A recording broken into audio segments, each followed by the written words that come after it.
All right. Hey everyone. Back with some more content, and I apologize for this being recorded and sent out on the same day that I'm sort of releasing the final exam. But um, last night was a long night of trying to figure out what I could sort of tell you and have you figure out on your own, and how much I should probably just tell you because we ran out of time at the end of this semester to write our full stack application. If we hadn't had a pandemic in the middle of our semester, we probably would have gotten to this stuff a little bit earlier, and we would have been able to get to some of the packages and things and go more in depth with the stuff that we're talking about, rather than having to use some of the like app builders, like Create React app, and talk about the Express app last time as well in the last video. But we're essentially going to be merging the two and communicating between. Damn it, I keep staring at myself. I need to stop doing that. We're going to merge the two. We're going to be creating our React app. We're going to be creating our Express, and we're going to tell it how to communicate with each other. I'm going to tell you right now that this is going to be a lot of trial and error, especially on your part, figuring out what things you need to change. And in the next slide, I'll show you exactly what, at least for me, what my recipe is for linking the two. Ask questions, ask as many as you want as we're getting to this stuff, and especially since our final exam is going to be mixing a lot of this stuff together. Ask questions, run hypotheticals through me, email me, all those different things, so that we can sort of get this out of the way. And again, it kind of sucks that we are brushing through some of this final, I don't know, bringing together. I don't know what the best word is for that, but like now that we're bringing together React and Express and Node and all these different things that we've been doing throughout the year, now that we're bringing it together, we kind of have to rush it.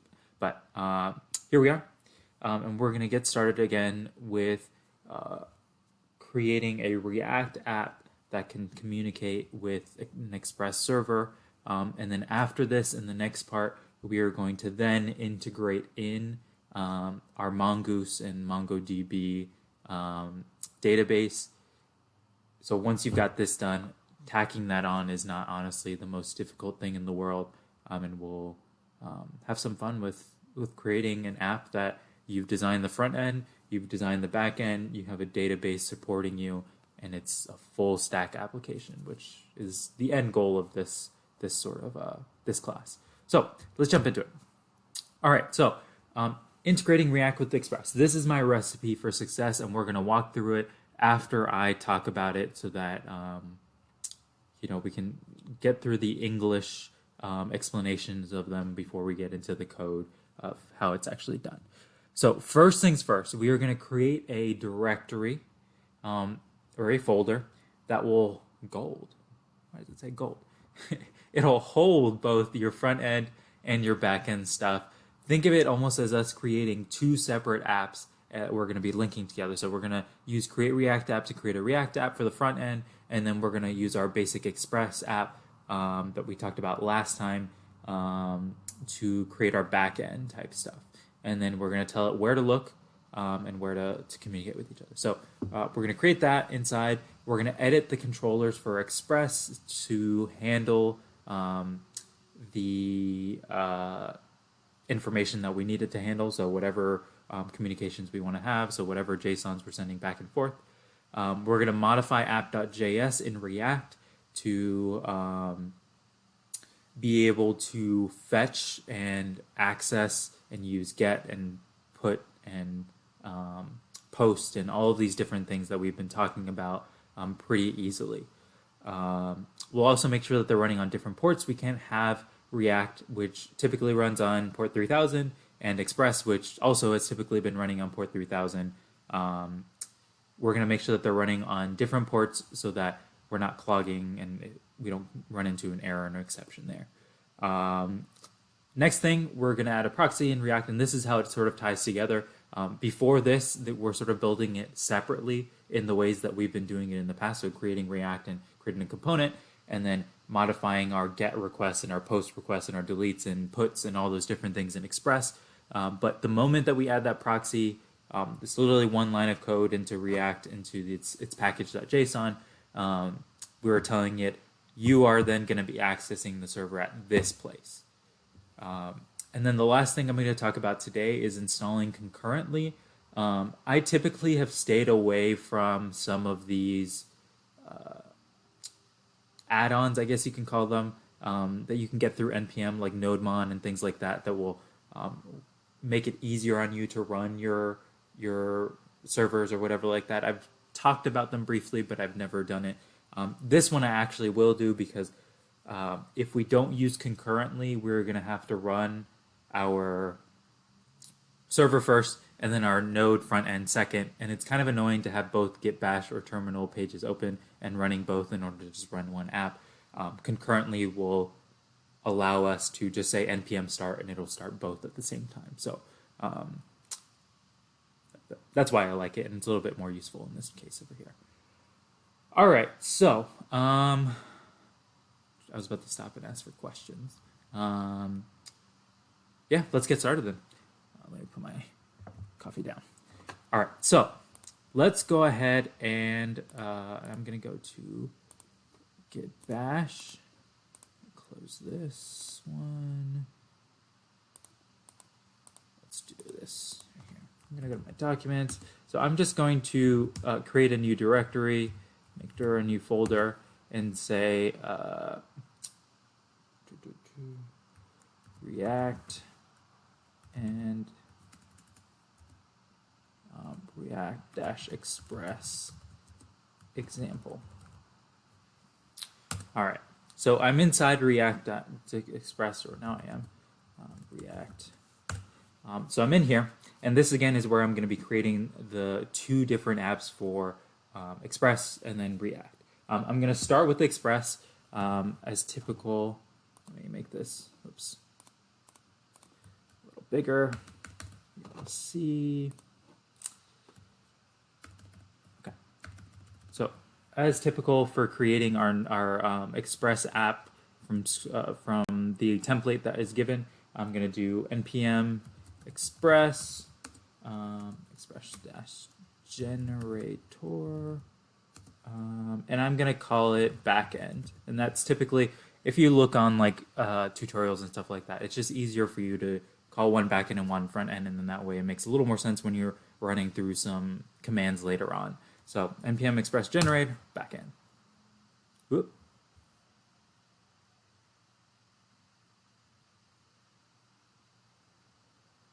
Did I do something wrong?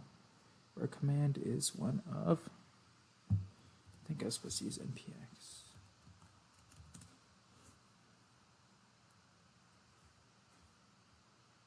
Yeah, sorry. npm, I thought that I had installed it. I've never quite gone over the why we use npx in some cases, npm for other cases.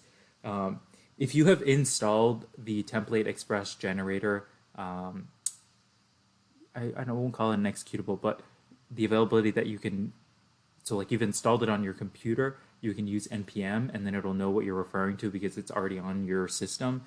Versus if you haven't installed it and you just want to do a one-time install of the Express generator and call it this thing, you use npx. It's the best way I can explain it. So in this case, npx is Express generator backend, and then I am going to go into that folder that I called backend, and I'm going to do npm install so that it installs all the other dependencies that it needs to have.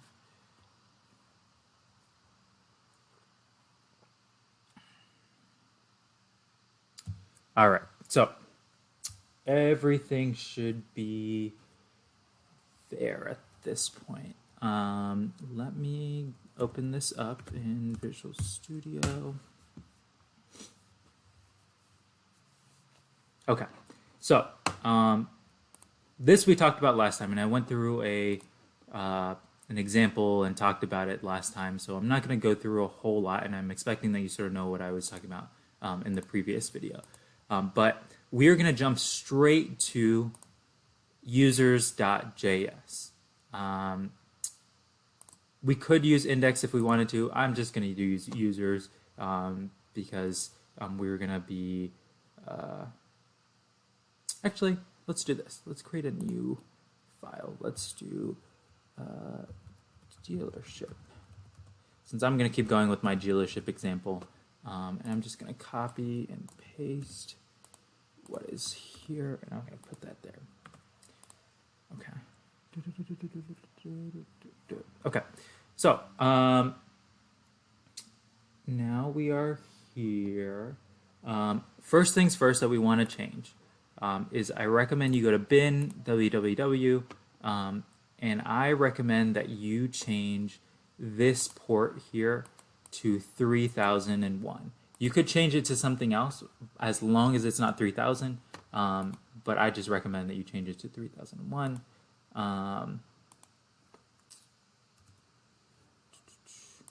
If you don't set the port ahead of time, which I'll show you how to do that as well. So if you don't want to change this, you can also change the port when you run it. But I just like to have it there just in case I forget, and that way it defaults to 3001 rather than 3000 from there on out.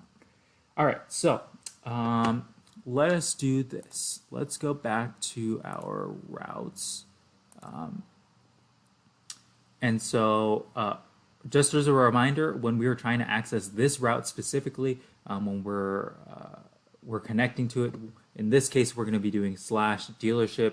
And in this case, if we want to tack on anything else, we would do that right there as part of the URL. But in this case, I don't want to. So it'll be localhost 3000 /dealership to access this specific route. And so when I access this specific route, then I can have my get and I put my post and all those different requests in there. And this is where it will be listening for those different requests. So I'm going to go ahead and let's have this just do... I'm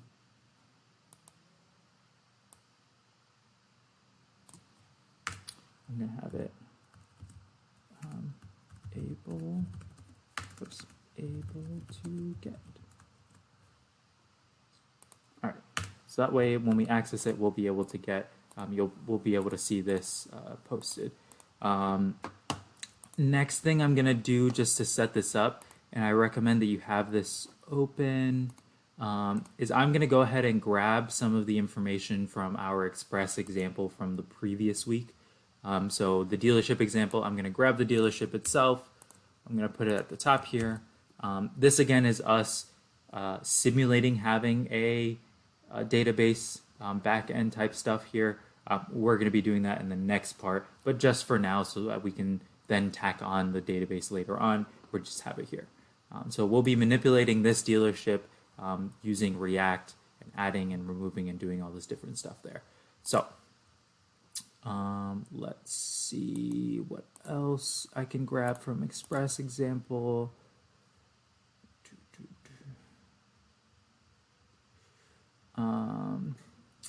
I'm going to go ahead and grab both of these, and I'm going to put them here.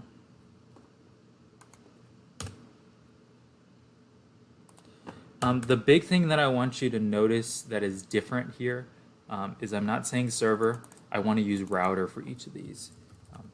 So make sure you change these to router. Router.get. And so these are, again, just the... actually, let's do this. I'm going to take this one.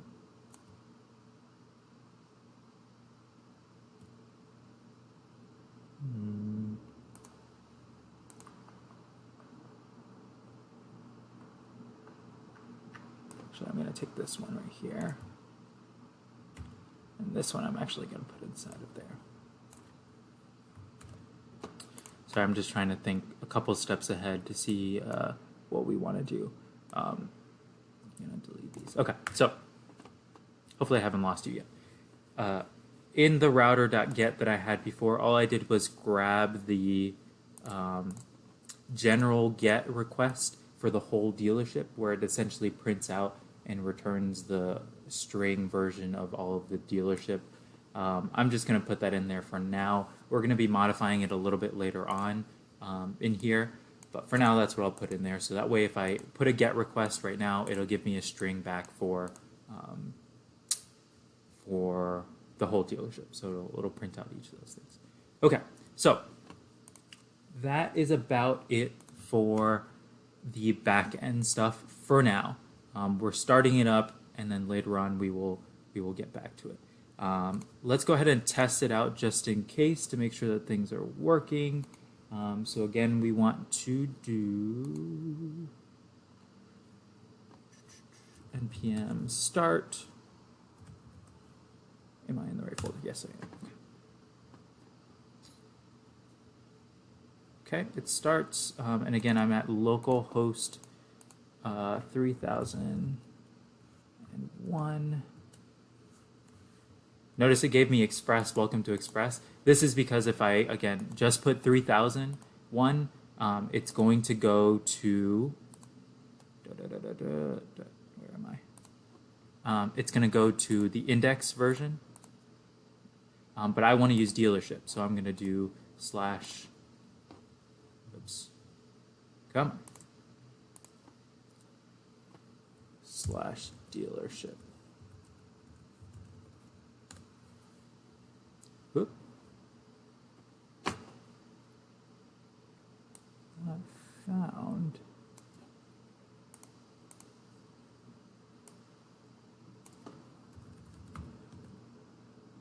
Oh, I know why.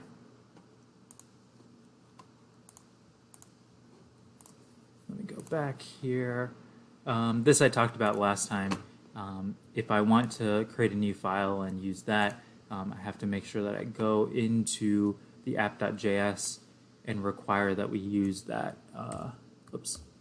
require that we use that router. So I'm going to do dealership router, and I'm going to require dealership. Let's see if there's anywhere else I need to use. Yeah. So I'm going to tell it to use the dealership router when somebody does app.use/dealership. So I created the file here that this is what is handled when we access this router. In app.js is where we actually point to that router. So we say when this URL is accessed, then I want you to use the dealership router specifically. Ship router. Close this. Run it again. Let's go back. Oops. Oops. Do this. Slash dealership. And there we go. So it gave us back the string version of each of those each of the JSONs that's in there. All right. So let's go ahead and close this, and let's go back and let me actually. We will get to each of those links in the later video, and I keep losing myself, so let me close these down. There we go. All right. So, what have we gotten to so far? So we have set up our basic Express and edited the controllers for Express. Now we go ahead and create our React app. So now I'm going to go back to git bash, terminate this using Control-C or Command-C. I'm going to go up a folder to the general React Express app, and this is where I'm going to run npx create react-app, and I'm going to call it front end.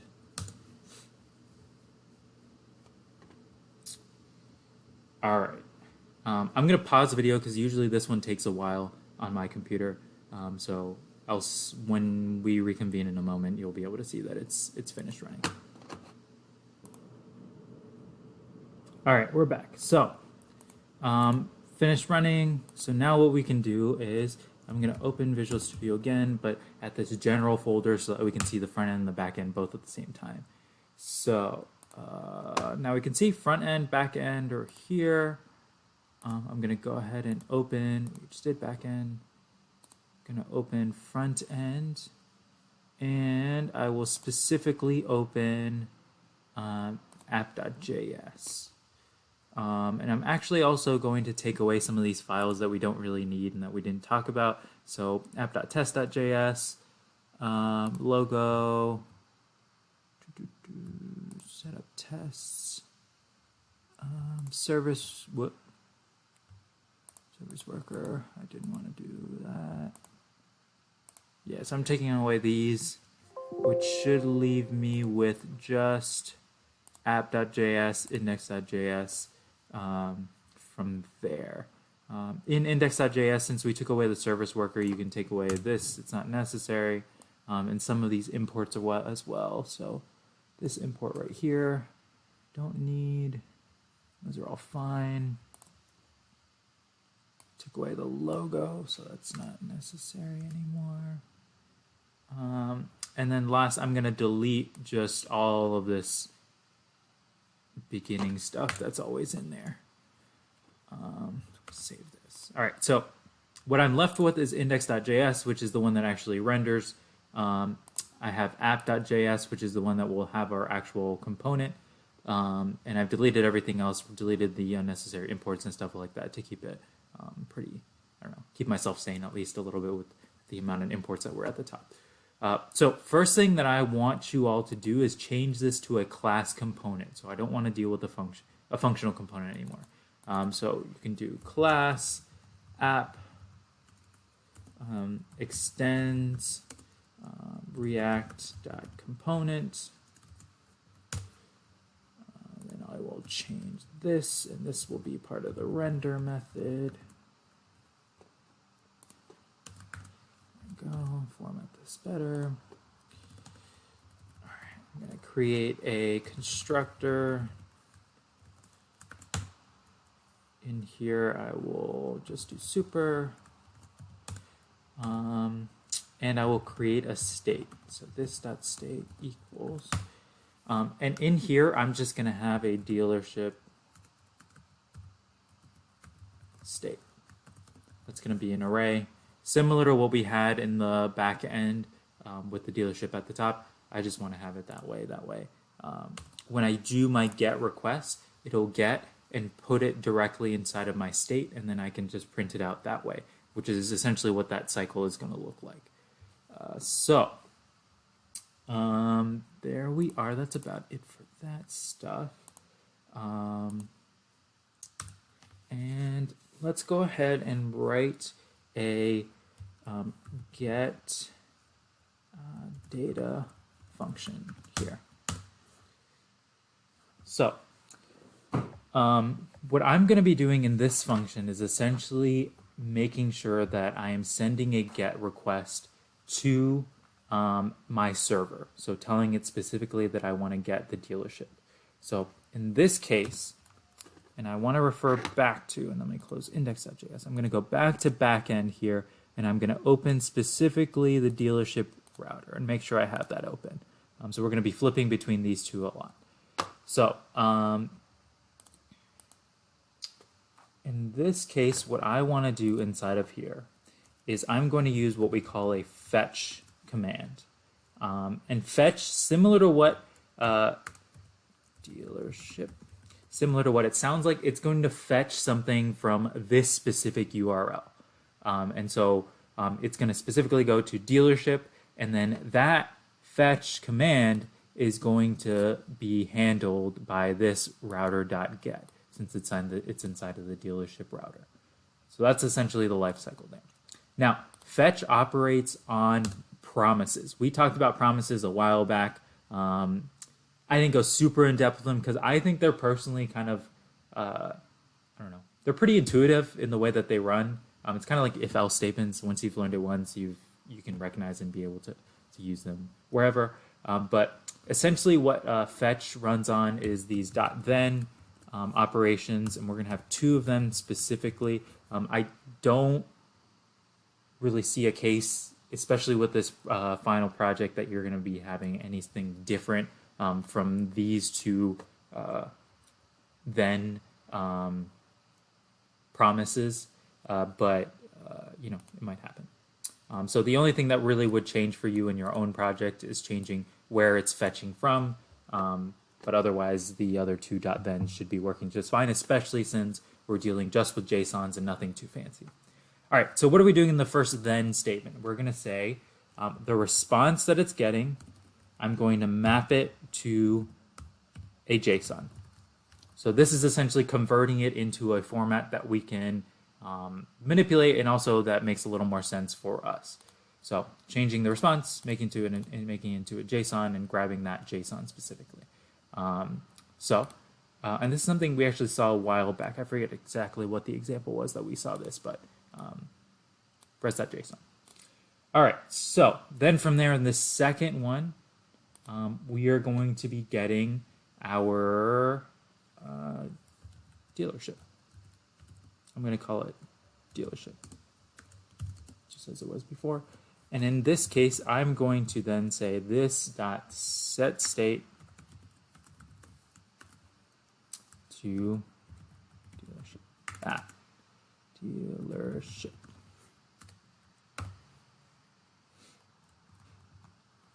All right, so what is this doing?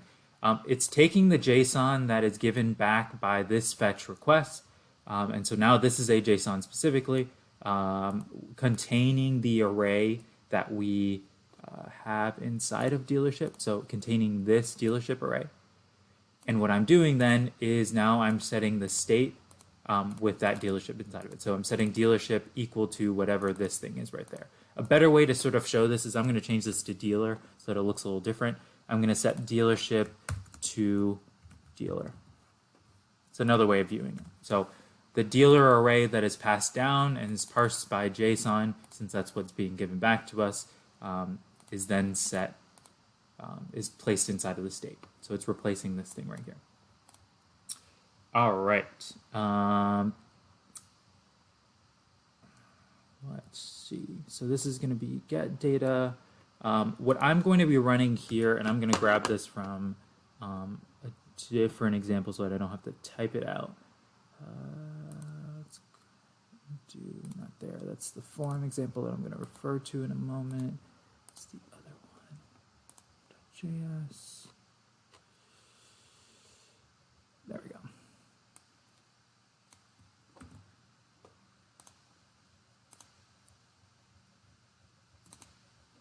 Okay, so what I'm going to do is I'm going to create a button.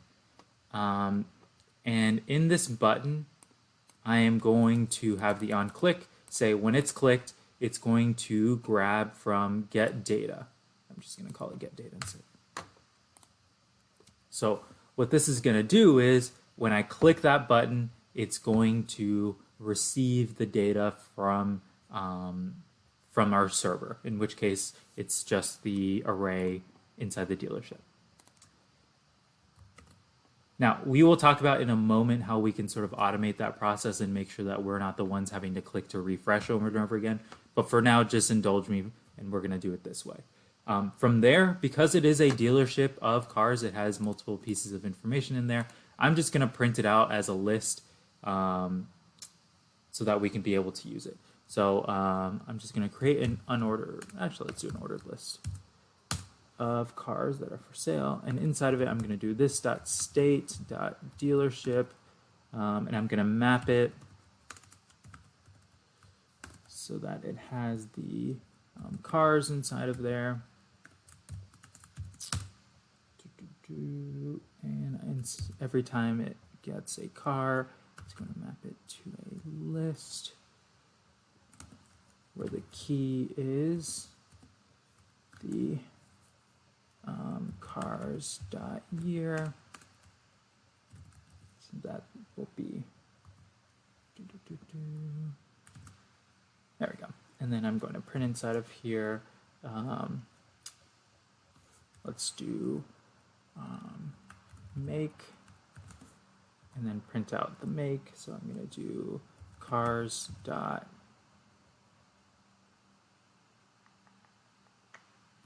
call it inside the JSON here. Brand. Not make. Brand. Cars.brand. Oops. Brand. Comma. Model. Cars.model. comma, year. Cars dot year. All right, so essentially what this is doing, and you can take a look at the implementation from map, but essentially what map does is it loops through the array that we have for the dealership that's stored inside the state. And for each car, it's going to set a unique key for each of these list elements. I can't really do it easily with something, especially a dealership where I can't ensure that the year is going to be unique every time, but I set the key to be the year, and then I print out the brand, the car brand, the model, and the year. So it should be giving me a list of all of these things inside of there. And I think I have in weird... Nope, that should be good. All right, so let's go ahead and try this out. I'm sure I made a mistake somewhere here, but that will be fine. Dealership.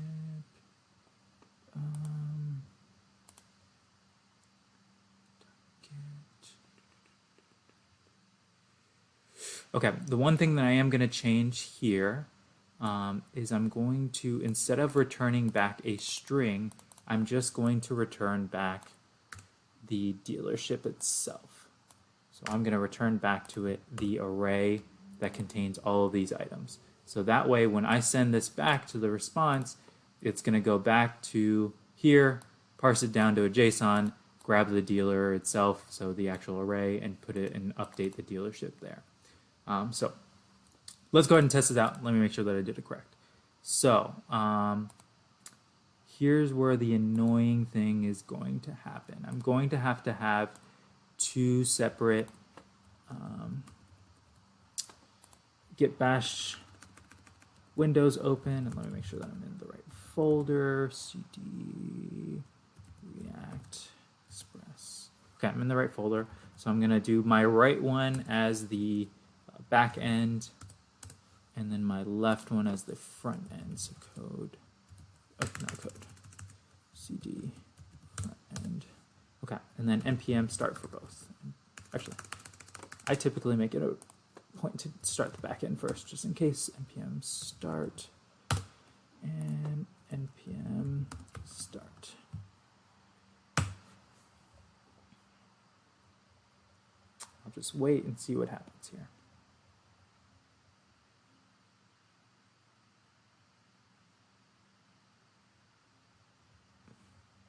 Okay, so we have one button in there, and that's what I coded up in React.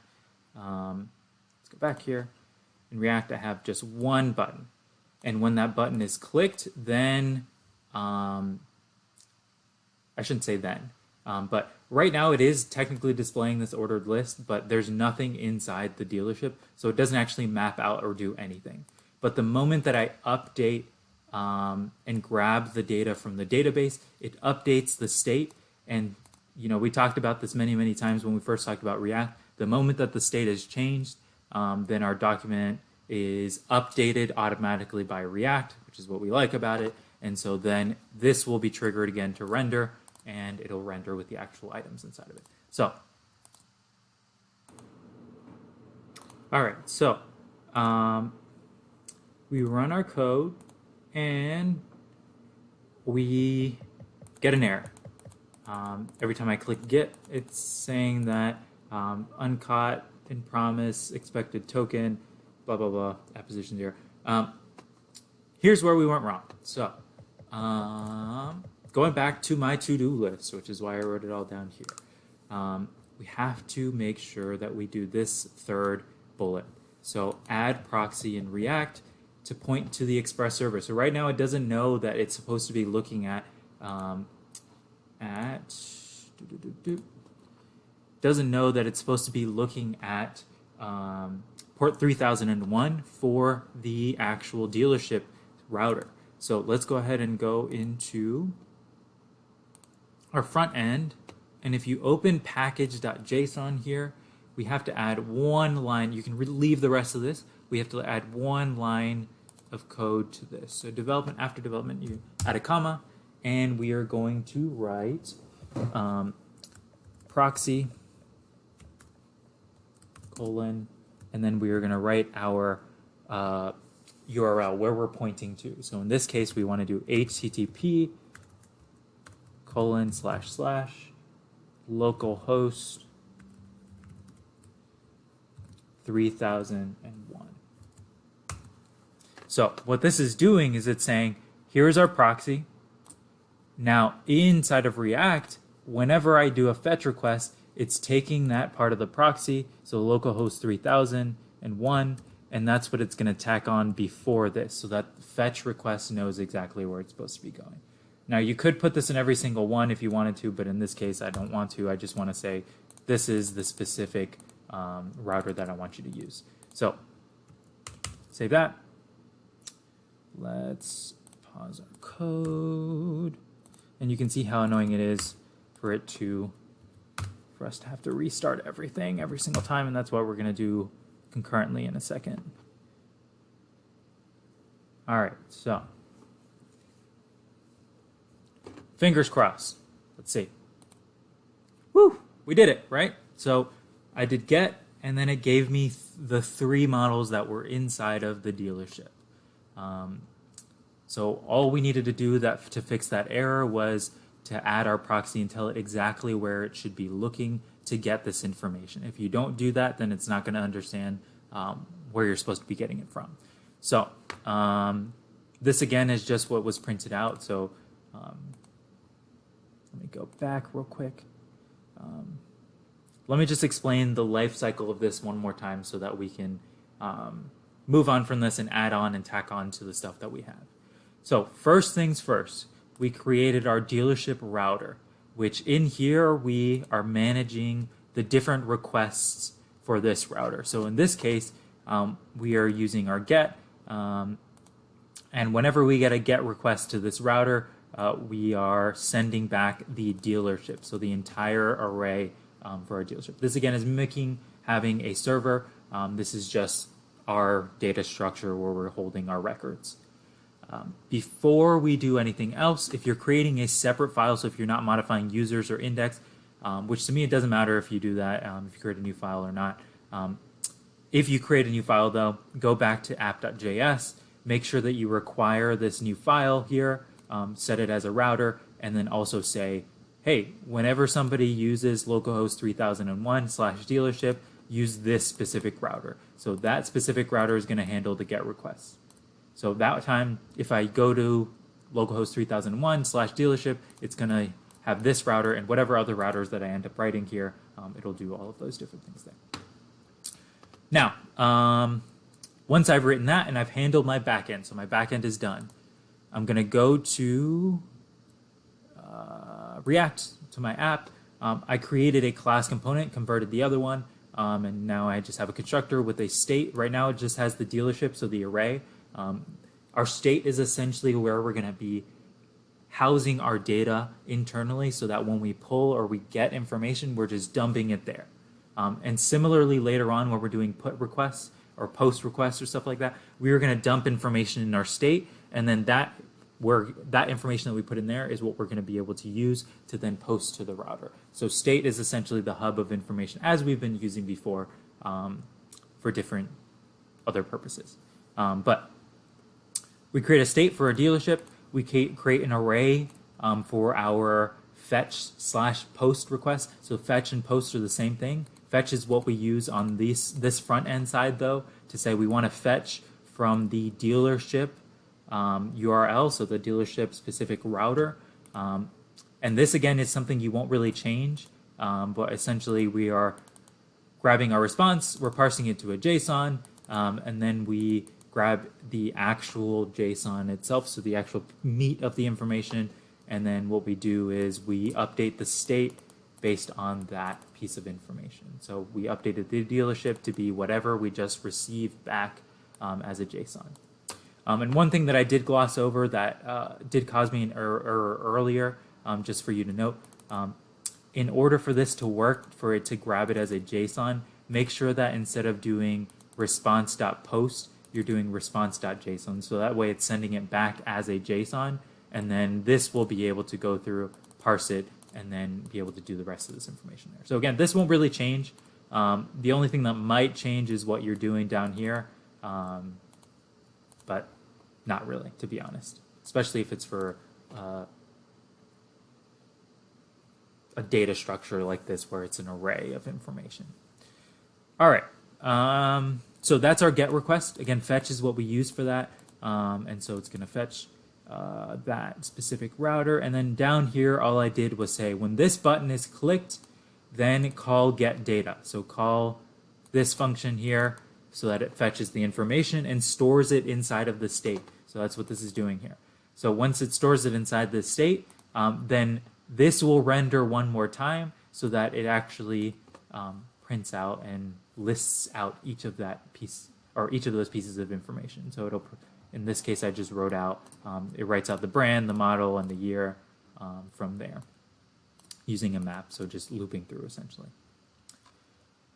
All right. Hopefully that makes some sense for you all.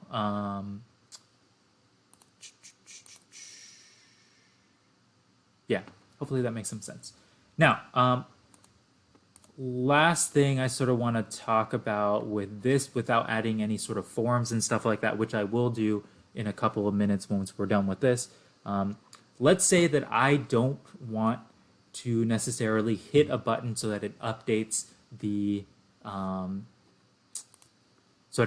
this right here. So for example, I don't want it when I restart to just be blank. What if I want it to actually have the information there automatically without having to hit get? Well, what you can do here is use what we call, and we didn't talk about this too much, actually at all with React, because it's kind of a newer thing and it's very nuanced and we didn't quite have time for it. But we can use this function called component did mount. What is component did mount? It essentially means that when this component mounts, it's going to run this fetch request. So it's going to automatically call the fetch or run the fetch request, and so it'll automatically update and print out the actual and set the actual state. And so when this runs, that will trigger this to run because the state is being updated, and so it needs to actually render one more time, and so it'll happen automatically there. So for example here, if I refresh this, let me save. Refresh. Notice it already updates and populates that there. I don't have to hit get. I can if I want to, but it's not called get data anymore, so it's not going to let me. I would just comment this out for now. You don't really need it to update anymore. I'm just going to take this out here. There we go. So if I take out the button, then I know for sure that it's going to render automatically there because I'm using the component did mount. In the skeleton code that I'm going to give you for this project, I'll give you component did mount and component did unmount. That's the other one. I can tell you right now that both of these component did mount. Let me show you in did mount. So these are what we call React hooks. Again, we won't really talk about them too much. They're pretty new. They're pretty useful, but I wanted to stick to just basic React stuff. So you know, if you think it's going to be useful for you for this project, which it might be, you might want to just use this React documentation and take a look at what each of these methods does. And they might come in handy. But for now, we're just going to be using component did mount. And that's the one that we really care about. And component will unmount. That way it runs it and doesn't necessarily hang out before it finishes running. There we go. All right. So let's go back here. So right now, again, we just have it printing out the list of all the different pieces of information. And because this is running automatically and rendering automatically, or sorry, this is calling the fetch automatically, then this is going to render and update every single time. So in the next part, when we talk about adding some forms in here to actually write a a post request. This will update automatically the moment that we do a post because the state has been changed, and so the DOM needs to be updated, and it's going to render and do all of this all over again. All right, so last thing I want to talk about, since it'll come in handy for us right now, and I'm already tired of running both the front end and the back end separately. I'm going to go ahead and terminate both. And in one of these, I'm just going to close this. I want you to go up a file. So I want to be just in the general app that contains the front end and the back end. And in here, what I want you all to run is, where did I write this? I wrote this in the slides. We're going to be running something to get concurrently going. So, I sworn I wrote it down. Let me just Google it, since concurrently. Wait,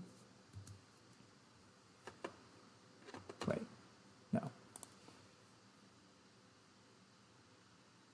I could have sworn. Oh, I know where I wrote it. Okay, so concurrently is, let's do concurrently npm just to show you. So concurrently is pretty popular. It has about 1 million downloads weekly. Essentially what it is it gives you the opportunity or the ability to run multiple files at the same time. So it's like automating you running npm start in both places in your app. You can use this for lots of different other things, but for us it's just going to be so that when I hit npm start in the general app, then it'll itself call npm start for the back end and the front end, and it'll be all set from there. So if you go ahead and run npm init-y, I have the init-y, and this is just to make sure that it creates a package.js file for our general app so that we can add the command for what concurrently needs to run. I'm going to install concurrently, so I'm just going to do npm i-s concurrently.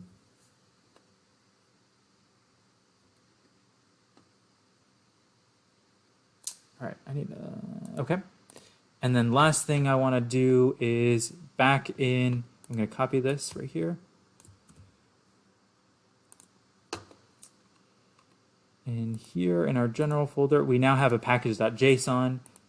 And what I want you to type out is in the scripts here, you paste this where it says start concurrently cd backend npm start. So it's going to run this, and also cd front end, or in this case I said client, but front end is what I want to call it because that's the name of my folder, npm start. So that way it'll run both places and go from there.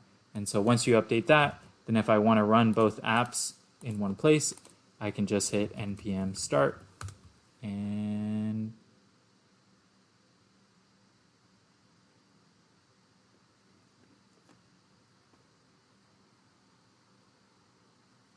there we go, and it runs automatically. All right, so I will see you all in the next video when we talk about forms and integrating that into our React and Express.